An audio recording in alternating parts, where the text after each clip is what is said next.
بیماری کی آپ بات کریے، سب سے پہلے تو آپ روح کی اگر بات ہو رہی ہے تو روح غمگین ہے، اداس ہے، کبھی کبھی آپ کے پاس ریزنز ہوتے ہیں؟ روح کا بھی یہی حال ہے. اگر انسان کا روحانی پاور اسٹرانگ ہے تو وہ مایوسی، ہوپلیسنس، ڈپریشن، ان چیزوں سے اپنے آپ کو بچا سکتا ہے. ہیل کیسے کریں؟ عام انسان کیا کہے گا کہ بس جاؤں میں؟ نہیں دیکھیں، ہیلر تو میں نہیں ہوں، میں نہ ہیل کر سکتی ہوں، نہ ہم اپنے آپ کو چاہیں تو ہیل کر سکتے ہیں، لیکن آخر میں ہمارا وہ تعلق جو اللہ تعالیٰ سے ہوتا ہے وہی ہے جس کے ذریعے سے ہمیں کسی بھی قسم کا علاج جو ہے وہ حاصل ہو سکتا ہے. پورے جسم کا امام، لیڈر جو ہے وہ برین. ٹھیک ہے، اگر نیورولوجیکلی کوئی مسئلہ ہو جاتا ہے دماغی طور پہ تو فالج اور اس طرح کی بیماریاں ہمیں اس چیز کی نشاندہی کرتی ہیں کہ اگر دماغ میں کوئی چیز صحیح نہیں ہے تو جسم کا کوئی بھی حصہ اس سے متاثر ہو. یہ لوگ سوال کرتے ہیں اور آئی تھنک کہ اللہ تعالیٰ نے قرآن میں فرمایا کہ ہم ان لوگوں کے حالات نہیں بدلیں گے جو اپنے آپ کو نہیں بدلنا چاہتے. ٹھیک ہے، جس انسان میں یہ طاقت پیدا ہو جائے نا کہ وہ اپنی تنقید سن سکے، اس پہ غور و فکر کر کے اپنے آپ کو بدلنے کا حوصلہ رکھے تو اس کے اوپر کوئی چیز اثر انداز نہیں ہو. صبر کا پھل میٹھا جو کہتے ہیں نا، تو دیکھیں میں آپ کو ایک بات بتاؤں، جو دنیاوی ہمیں مفاد کی طلب ہوتی ہے، میں صبر کروں اور مجھے فائدہ مل جائے فوری طور پہ کچھ نظر آ جائے، کہتے اتنا تو جتنا وہ فوری طور پہ ملتا ہے نا اتنی ہی جلدی وہ ختم بھی ہو جاتا ہے، کیونکہ یہ دنیا عارضی ہے. ہیلر فاطمہ آغا، السلام علیکم فاطمہ. وعلیکم السلام، thank you for having me. Same here. سب سے پہلے تو خوش آمدید کریں گے آپ کو. بہت شکریہ. اور دوسرے نمبر میں کہوں گی بڑا نیکی کا آپ کام کر رہی ہیں. جو آپ کا کام ہے وہ لٹرلی وہ نیکی والا کام ہے. پہلے سوال پہ آ جاتے ہیں. اسپرچل ہیلنگ امپورٹنٹ ہے ہر کسی کے لیے، اگر ہے تو کیوں؟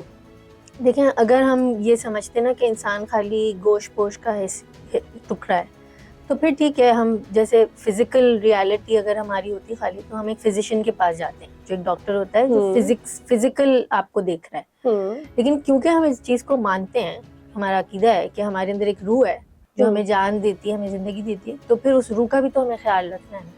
اس لیے اگر جس میں بھی روح ہے اس کا روحانی علاج ہونا ضروری ہے. اگر وہاں پر کوئی بیماری ہے، وہاں پر کوئی چیز اونچ نیچ ہے تو وہ پورے وجود کے لیے پرابلم بن سکتی ہے. بیماری کی آپ بات کریے، سب سے پہلے تو آپ روح کی اگر بات ہو رہی ہے تو روح غمگین ہے، اداس ہے. کبھی کبھی آپ کے پاس ریزنز ہوتے ہیں اور کبھی کبھی کچھ لوگوں کے پاس ریزنز بھی نہیں ہوتے. وہ کہتے ہیں ہر وقت اداسی ہے، ہر وقت غم میں پڑا ہوں، ہر وقت نیگیٹیوٹی فیل ہو رہی ہے، ہر چیز میں ناکامی محسوس ہو رہی ہے. یہ کیا ہے اور کیا کریں؟ کبھی لگتا ہے کہ ہم آگے ہی نہیں بڑھ سکتے، کسی چیز نے، کسی پاور نے روک لیا. دیکھیں، جس طرح سے ہمارا جسم ہے نا اور ہمارا جو انوائرمنٹ ہے، ہماری جو ہوا ہے، اس میں کتنی آلودگی ہوتی ہے، کتنے جراثیم ہوتے ہیں نا. ہر کوئی ہر بیماری سے بیمار نہیں پڑتا. جس کا جو امیون سسٹم ہوتا ہے اسٹرانگ ہوتا ہے وہ زیادہ بچاؤ میں رہتا ہے، اور جس کا امیون سسٹم ویک ہو جاتا ہے وہ زیادہ سے زیادہ بیماریوں کا شکار ہو جاتا ہے.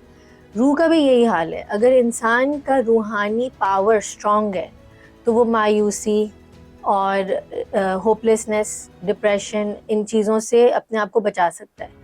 لیکن اس کے لیے ضروری کیا ہے؟ جس طرح سے جسم کی نشو و نما کرتے ہیں اور جسم اسٹرانگ ہوتا ہے تاکہ وہ بیماریوں کا مقابلہ کر سکے، اسی طرح روح کی نشو و نما کرنا بھی بہت ضروری ہے. جو لوگ اپنی روح کی نشو و نما کرتے ہیں وہ روحانی طور پر محفوظ بھی رہتے ہیں، اسٹرانگ بھی رہتے ہیں اور شکر گزار بھی ہوتے ہیں.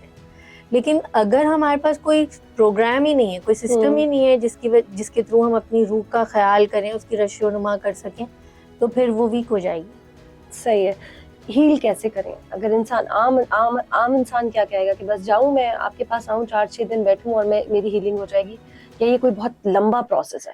نہیں دیکھیں، ہیلر تو میں نہیں ہوں، ہیلر صرف خدا ہے. یعنی علاج جو بھی کر لیں، میں صوفی شخصیت ہیں، ان کا ایک میں کال پڑھ رہی تھی تو ان کے پاس کوئی آیا، اس نے کہا کہ مجھے چوٹ لگ گئی ہے. وہ اس کو ایک حکیم کے پاس لے کے گئے، اس نے دوا بنا کے دی.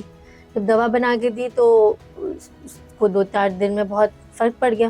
جس نے آ کے کہا واہ آپ نے کتنی زبردست دوا بنائی، اس سے تو میرا زخم بالکل ٹھیک ہو گیا. تو حکیم نے کہا استغفر اللہ، دوا نے آپ کو ٹھیک نہیں کیا، اس مالک نے ٹھیک کیا جس نے اس دوا میں علاج کا ذریعہ بنایا ہے، علاج اس نے ڈالا ہے. تو میں نہ ہیل کر سکتی ہوں، نہ ہم اپنے آپ کو چاہیں تو ہیل کر سکتے ہیں، لیکن آخر میں ہمارا وہ تعلق جو اللہ تعالیٰ سے ہوتا ہے وہی ہے جس کے ذریعے سے ہمیں کسی بھی قسم کا علاج جو ہے وہ حاصل ہو سکتا ہے.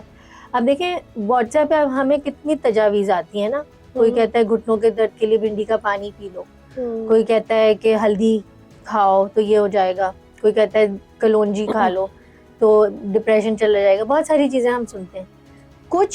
کچھ لوگوں کے لیے اس کا وہ اثر انداز ہوتی ہیں اور بہت سارے لوگوں کو اس کا کوئی اثر نہیں فائدہ ہوتا. صحیح. تو وہاں پہ کیا اس کا سیکرٹ کیا ہے؟ جس چیز میں عقیدہ اسٹرانگ ہوتا ہے وہ چیز اس کو کام کرنا شروع کرتی ہے. یعنی یہ دماغ کی گیم ہو گئی. دماغ کیا پوری طرح سے ہماری باڈی کو ہیل کر سکتا ہے ہمارا دماغ؟ بالکل. آپ دیکھیں ہمارے یہاں جو ایک نارمل ٹرم استعمال ہوتا ہے نا کہ پورے جسم کا امام لیڈر جو ہے وہ برین ہے. ٹھیک ہے, اگر نیورولوجیکلی کوئی مسئلہ ہو جاتا ہے دماغی طور پہ تو فالج اور اس طرح کی بیماریاں ہمیں اس چیز کی نشاندہی کرتی ہیں کہ اگر دماغ میں کوئی چیز صحیح نہیں ہے تو جسم کا کوئی بھی حصہ اس سے متاثر ہو سکتا ہے. ٹھیک ہے, اس کے میل فنکشن سے. اگر دماغ خوش ہے تو جسم بھی خوش رہے گا. جیسے ہی دماغ کورٹیسول یا اسٹریس ہارمونس کی پروڈکشن کرے گا, کسی بھی قسم کے آپ کے اوپر انگزائٹی ہے یا اسٹریس ہے, تو وہی امام ہے نا پورے جسم کا. اگر وہی اسٹریس میں چلا جائے گا تو جسم کا کوئی بھی حصہ بھی اسٹریس میں جا سکے گا. ہاں, اور وہ اداسی کی طرف چلے جائیں گے. ابھی جب تھوڑی دیر پہلے بات کر رہے تھے نا اداسی کی, جی, اس میں ایک چیز اور بھی لوگوں کا خیال ہو جاتا ہے کہ جادو کروا دیا مجھ پہ. جی, یہ کیا چیز ہے, کیا کہیں گے فاطمہ؟ جی, یہ سب سے زیادہ آئی تھنک میری طرف یہ لوگ سوال کرتے ہیں. اور آئی تھنک کہ اللہ تعالیٰ نے قرآن میں فرمایا کہ ہم ان لوگوں کے حالات نہیں بدلیں گے جو اپنے آپ کو نہیں بدلنا چاہتے, خود کو نہیں بدلنا. تو سب سے کڑوا گھونٹ زندگی میں انسان کے لیے اپنی غلطی کو دیکھنا ہوتا ہے. ٹھیک ہے, اگر کوئی شخص ہمارا آئینہ بنتا ہے تو بہت سی دفعہ ہم اسے دوستی چھوڑ دیتے ہیں. ٹرو, ایسا ہی ہے. ٹھیک ہے, کیونکہ ہمیں برا لگتا ہے کہ اس نے میری تنقید کیوں کی. لیکن صحیح ہر وقت کسی کی تنقید نہیں کرنا چاہیے, لیکن جو لوگ ہمارے عزیز ہوتے ہیں, جو ہمارے ویل وشرز ہوتے ہیں, جو دل کے قریب ہوتے ہیں, جو ہماری اچھائی چاہتے ہیں, جو ہم سے محبت کرتے ہیں, وہ موقع دے کے اگر ہمیں ہماری کوئی غلطی بتائیں تو وہ ایک ہمارے لیے تحفہ ہے. کیونکہ آپ دیکھیں جو امیر بادشاہ انفلوئنشل لوگ ہوتے ہیں نا, ان سے تو لوگ چاپلوسی کرتے ہیں, ان کے ارد گرد گھومنے کے لیے ان سے جھوٹ بولتے ہیں. ان کا صحیح بھی غلط ہے, غلط بھی صحیح ہے. تو ان کے لیے جو صادق اور سچا دوست ہے نا, وہ ان کے لیے قیمتی تحفہ ہے اللہ کا دیا ہوا. لیکن جب وہ تنقید کرے گا یا بولے گا دیکھو تم میں بہت غرور آ گیا, یا تم میں یہ چیز مجھے دکھ رہی ہے, اس کا خیال رکھو, بولے گا تم کون ہوتے ہو مجھے بولنے والے. جس انسان میں یہ طاقت پیدا ہو جائے نا کہ وہ اپنی تنقید سن سکے, اس پہ غور و فکر کر کے اپنے آپ کو بدلنے کا حوصلہ رکھے, تو اس کے اوپر کوئی چیز اثر انداز نہیں ہو سکتی. کیونکہ دیکھیں جو ہم کرتے ہیں اندر سے, جو ہماری سوچ ہوتی ہے, اسی کو ہم دنیا میں نمودار ہوتے ہوئے دکھتے ہیں. ٹھیک ہے, ہم جیسا سلوک دوسروں کے ساتھ کریں گے ویسا ہی سلوک دنیا ہمارے ساتھ کرے گی. بالکل ایسا ہی ہے. تو بہت سارے لوگ ہوتے ہیں کہتے ہیں ہم نے تو کسی کا برا نہیں کیا, ہمارے ساتھ برا کیوں ہو رہا ہے. بات یہ ہوتی ہے کہ ہم اس جانچ پڑتال کے لیے ریڈی ہی نہیں ہیں, اپنے اندر جھانکنے کے لیے ریڈی ہی نہیں ہیں کہ ہم جیسے کہیں گے کہ میں تو جھوٹ نہیں بولتی, لیکن ہم اپنے آپ سے کتنے جھوٹ بول رہے ہوتے ہیں. ٹھیک ہے, تو اس میں کیا ہوتا ہے کہ انسان اگر اپنے آپ سے سچ بولنا سیکھے, اور جو لوگ ہم سے سچ بولتے ہیں اس کو سننے کا اگر ہم حوصلہ رکھیں, تنقید سننے کا یا پازیٹیو فیڈ بیک سننے کا یا کرٹیکل فیڈ بیک سننے کا اگر ہمارے اندر حوصلہ ہوگا نا, تو ہم اپنے آپ کو اندر سے بدلتے رہیں گے.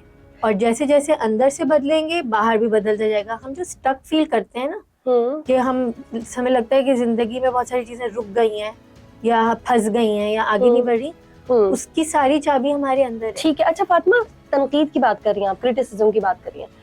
اکثر لوگ یہ کہتے ہیں جو کرٹیسزم ہے یا تنقید آپ پر ہو رہی ہے, کوئی نیگیٹو کامنٹ آ رہا ہے یا نیگیٹو آپ کو کوئی چیز بتا رہے ہیں, میں اس سے آپ دور ہو جائیں. مجھے کیسے پتا چلے گا کہ یہ جو تنقید ہو رہی ہے اس سے کوئی میرے اندر نیگیٹو وائبس نہیں آ رہی, بلکہ میں اپنے, کچھ لوگ ہوتے ہیں نا کہ آپ کو کہہ رہے ہیں کہ نہیں جی آپ کا کام اچھا نہیں ہے, آپ اچھی دکھ نہیں رہی ہیں, اور اکثر لوگ اس کو ٹھیک کرنے کی کوشش کرتے ہیں. اکثر لوگ کہتے ہیں یہ جان بوجھ کے کہا گیا ہے آپ کو تاکہ جتنا کانفیڈنس آپ کے پاس موجود ہے وہ اور بھی تھوڑا سا کم ہو جائے. ایک عام انسان کے لیے نا تھوڑا سا سمجھنا مشکل ہو جاتا ہے کہ یہ مجھے نیگیٹو وائبس دے رہے ہیں یا یہ وہ والی جو ہیلدی کرٹیسزم ہے یہ وہ ہے. تو ہم اس کو ہم کیسے سمجھیں؟